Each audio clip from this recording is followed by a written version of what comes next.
Welcome to Joy in the Journey, an exploration of joy on a global scale. I'd like to start by sharing our story and introduce your presenters today. My name is Dr. Carol Lisk, and I'd like to introduce Dr. Janine Barrett, who's going to be presenting this session of our symposium. Interestingly, this joyful journey started at a local level when we were redesigning our curriculum and integrated the IHI white paper on joy in work. And we realized as a team that in order to appropriately teach it, we needed to live it because all of our students are in clinical settings, and we thought it would be important for us to be able to experience it as well. Moving forward, discussing this with colleagues, international colleagues in Sigma, we moved to our next stage, which was exploring current knowledge about joy in work, particularly with nurses with a systematic review. And then our third presentation will be discussing our global investigation, an international survey sent to nurses to explore their perception of joy in work.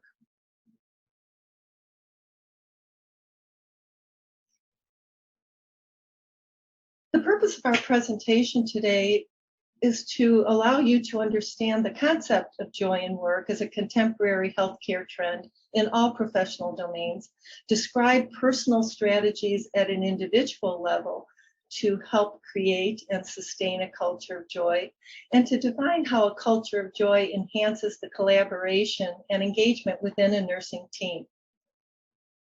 So why does joy matter? Well, joy matters more importantly in the last year and a half because of the crisis that we experienced.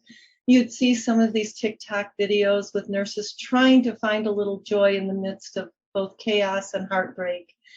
We also know that when we feel joy, when we feel that personal contentment with our work, nurses are more likely to remain in their career rather than changing careers. It assists with recruitment and retention.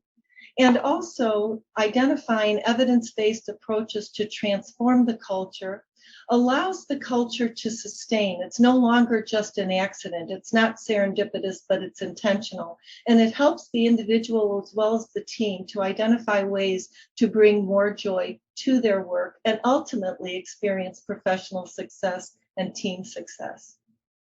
So essentially, joy does not simply happen to us. We have to choose it. We have to work it, and we have to keep choosing it every day. So as I mentioned in the introduction, because we had integrated this into our curriculum, we recognized that we needed to identify intentional strategies, both individually as professionals and as a team. We actually have a very cohesive, collaborative professional group. And a lot of it is because of the style and the dynamic of the team. But we knew that in order to not just create it, but maintain it and sustain it, we needed to integrate intentional strategies. Hello, everyone. I am Dr. Janine Barrett, as Dr. Lisk mentioned. I'm here today with Dr. Lisk because I'm a former member of Dr. Lisk's Joyful team. I had the opportunity to watch the team start this initiative and then grow their joyful culture over the years. What the IHI framework for improving joy in work serves as a guide for healthcare organizations, teams, and individuals to improve joy. This framework identifies 4 steps that leaders can take to increase joy in the workplace. The first step is to ask questions that matter. These questions should focus on developing solutions with the team and not for the team. The second step, what gets in the way of meeting the professional, social, and psychological joy of the team members? Third, assume a shared responsibility to remove those impediments that were identified in the second step. And number 4, use improvement science to allow leaders to determine their actions if their actions are effective.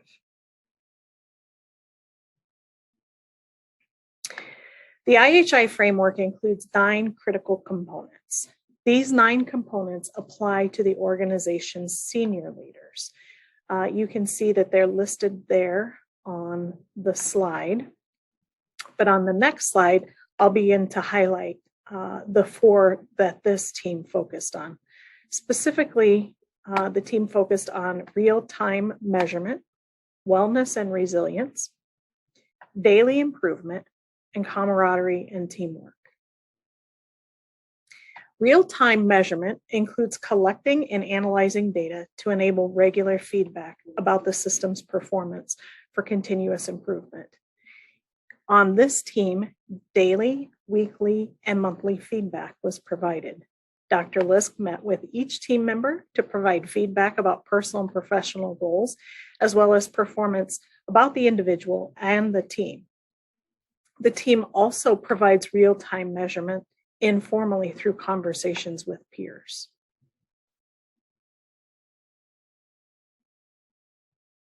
The IHI framework indicates that the organization must also value the health and wellness of each individual employee. In this case, the organization provides opportunities for employees to engage in wellness activities as a benefit of employment. The team takes advantage of these benefits and creates social activities around the various opportunities. According to the framework, the organization also uses improvement science to recognize opportunities to improve. The team chose a collaborative, interdisciplinary approach to student success. The team looks for enhancements and impediments to student success through conversations as well as quantitative data collection.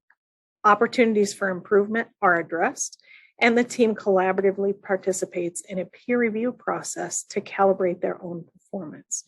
These improvement processes are part of the team's daily work.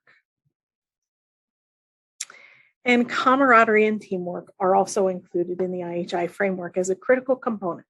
However, the team's experience has been that as joy improves, so does the teamwork and camaraderie. The team has grown to demonstrate social cohesion, increased productivity, and a shared understanding of the team's culture and values. So what were the results and outcomes? Well, honestly, it's ongoing. What's interesting about this is we were very careful to ensure that people that joined our team in hiring new staff or somebody transferring into the team, that they bought into our joyful space. We did notice a tremendous improvement in enhanced team collaboration and communication. I think having these strategic initiatives that we all bought into allowed us to be more transparent. It was a safe space. Staff were very comfortable accepting and managing change because they took ownership in it. Again, I mentioned that trust and transparency. It was fascinating, the peer-to-peer support that was given. Shadowing phone calls with students and then providing input, sitting in and observing a live webinar in our virtual workspace and then providing input with each other. Because so many of the personalities, while different, we have this common goal. We inspired each other, and because of the transparency, there was a strong sense of integrity, not just in our individual workspace, but in our team collaboration. We also found that the team was developing with great strides. Many members, several members of the team have moved into leadership positions, not the least of which is my co-presenter, Dr. Janine Barrett. And we find ways for people to shine in the areas that they enjoy the most. So in other words, letting them find joy in their work also allowed them to continue to grow in those areas about which they were most passionate. So it enhanced their satisfaction, certainly enhanced their retention, and our students feel our joy. Students have actually mentioned in our live webinars that they enjoy the interaction between faculty because they see that collaborative approach with each other, and they start to learn as a graduate nurse that it's about collaboration. It's not about right or wrong. It's about best practices. So this intentional work allowed us to create and maintain this joyful space and make it a great place to work. The most important part is, how do we keep joy alive? Well, it truly is one of those things that you have to do intentionally every day. I often recall when we used to listen to the radio early in the morning, you'd hear these radio disc jockeys, and they're always upbeat and they're happy. And you know that their life must have moments where they don't feel like coming on air and speaking real positively.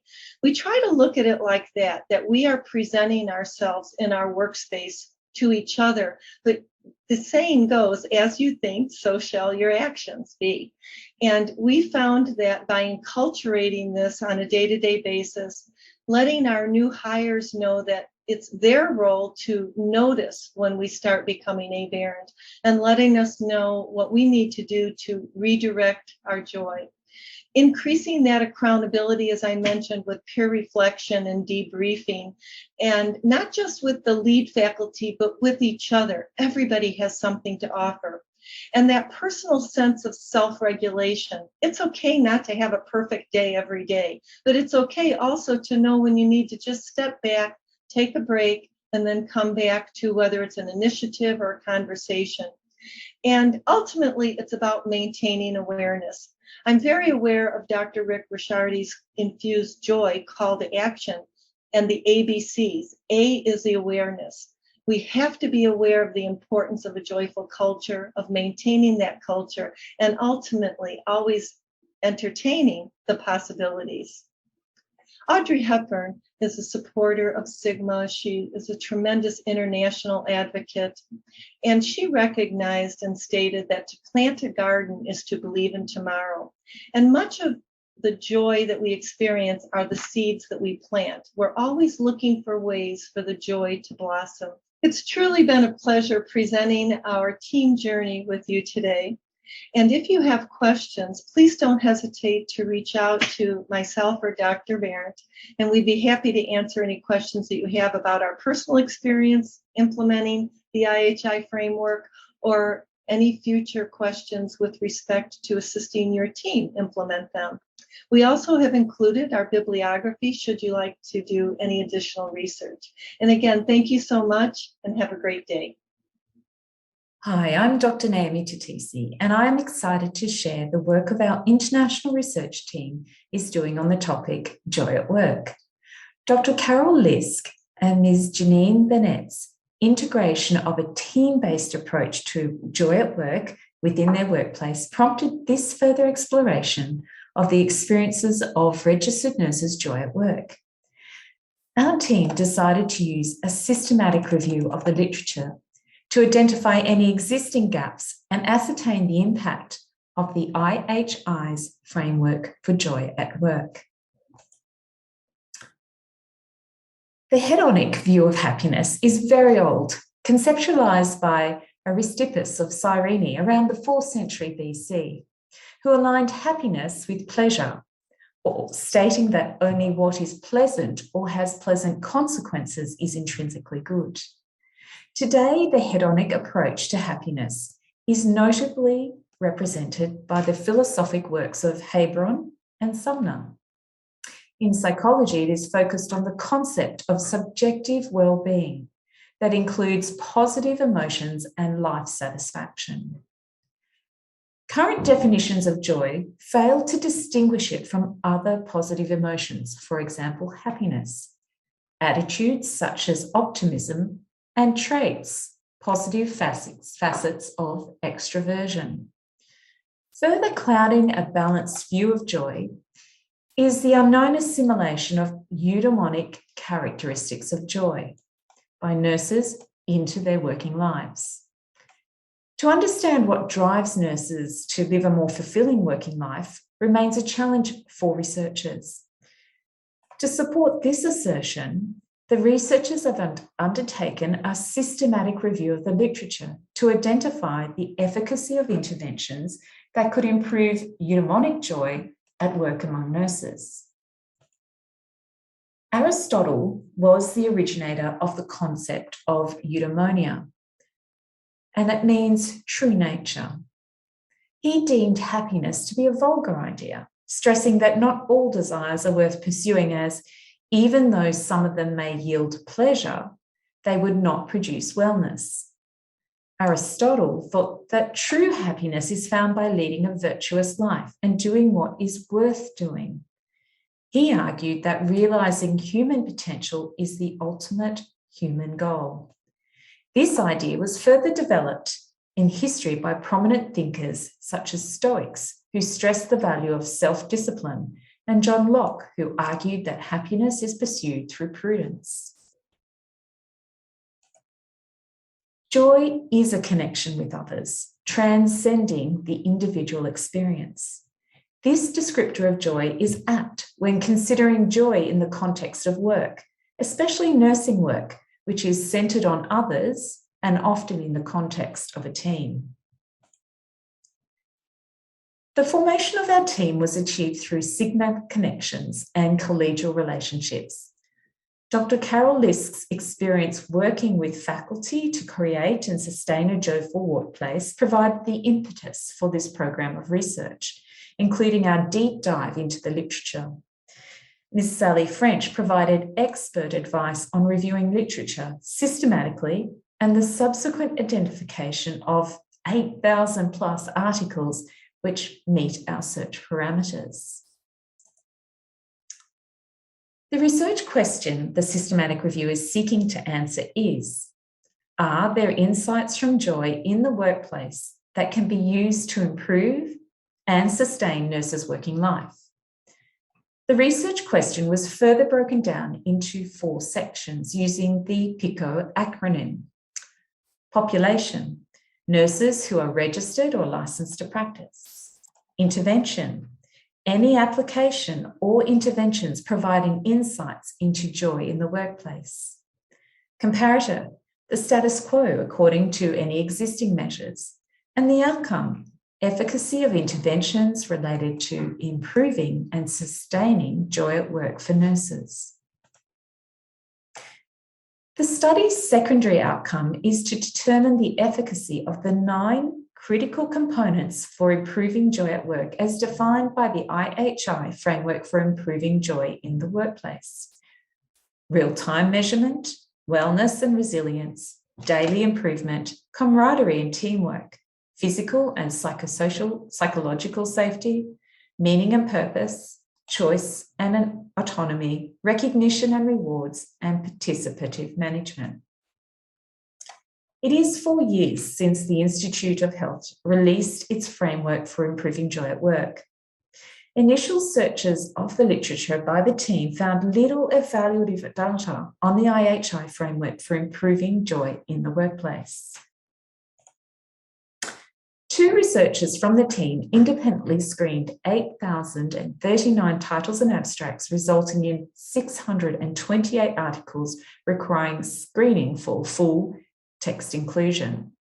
A 3rd researcher resolved any conflicts in the title abstract search. Both quantitative and qualitative studies will be included in the final full text selection of articles. The effectiveness of interventions and the IH framework for joy at work have mostly been evaluated quantitatively. Instruments measuring happiness, often used as a proxy for joy, along with instruments measuring satisfaction at work, are prolific in the literature. There are few qualitative studies on joy at work, a surprising early finding. The assumption being that the experience of nurses' joy would be captured using qualitative methods of data collection.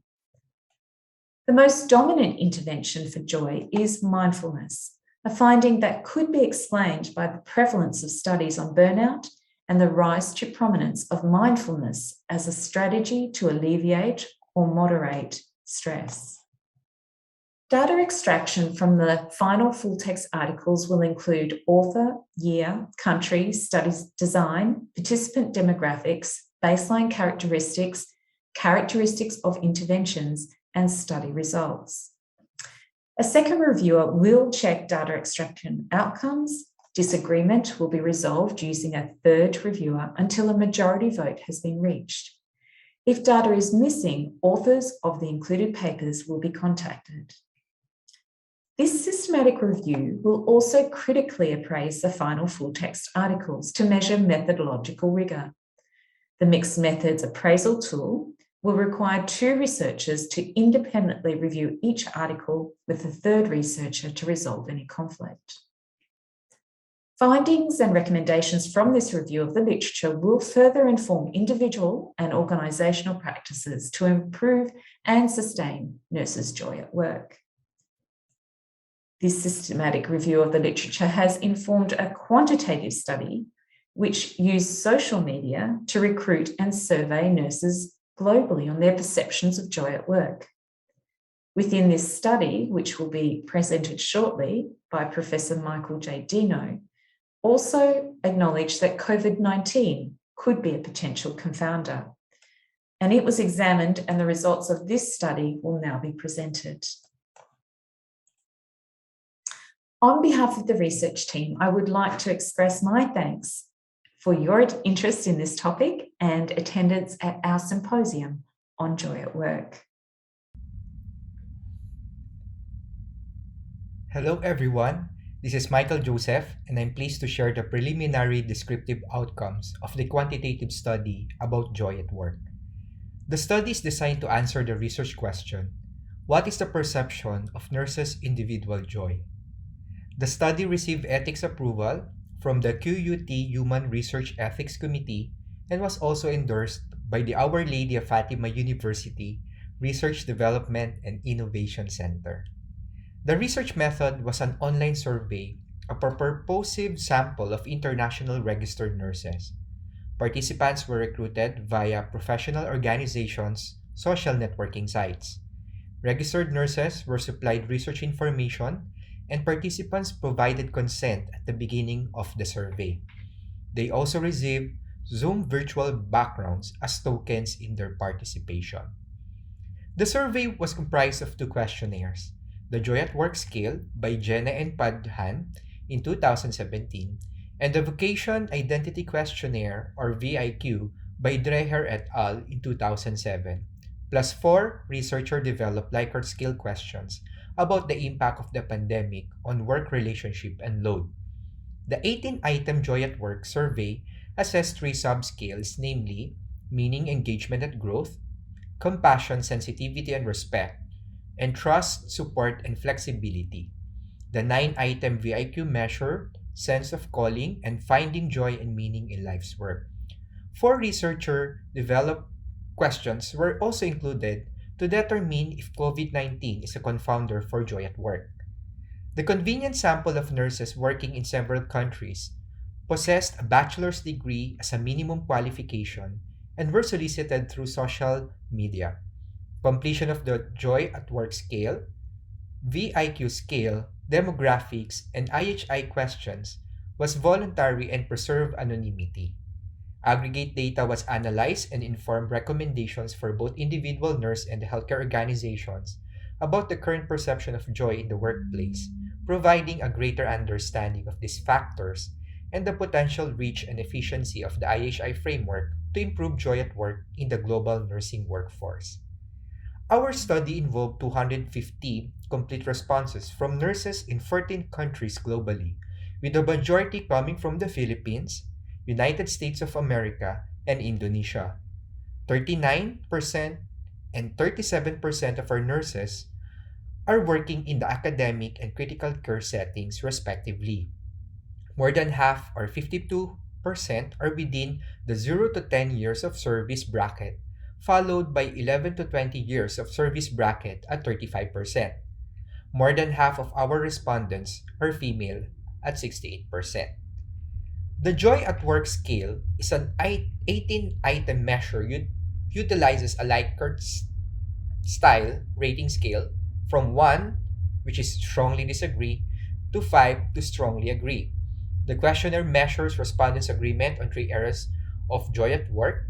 Questions pertaining to meaning, engagement, and growth received mean scores of 1.36 to 2.72 with standard deviations of 0.49 to 1.13. Items relating to compassion, sensitivity, and respect received mean scores of 1.54 to 1.97 with standard deviations from 0.58 to 0.76. Attributes of trust, support, and flexibility received mean scores of 1.53 to 2.32, having standard deviations of 0.63 to 0.92.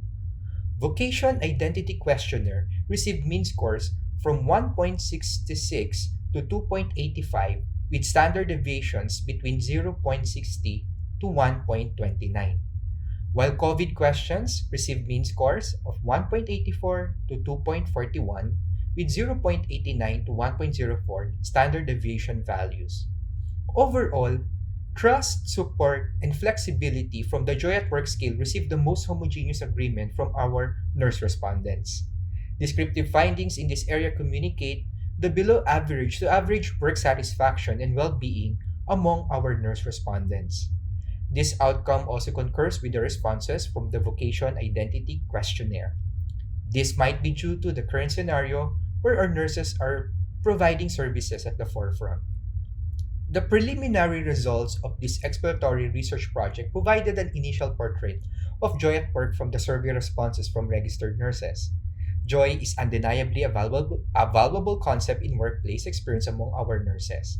The subject communicate that joy is an essential workplace aspect that may directly influence other constructs in the work milieu. Moving forward, this study will continue to explore joy at work among nurses from the pilot data collected and will perform the next phase of the data analysis process to include potential modeling between and among the constructs of joy at work scale and vocation identity questionnaire and test of confounding.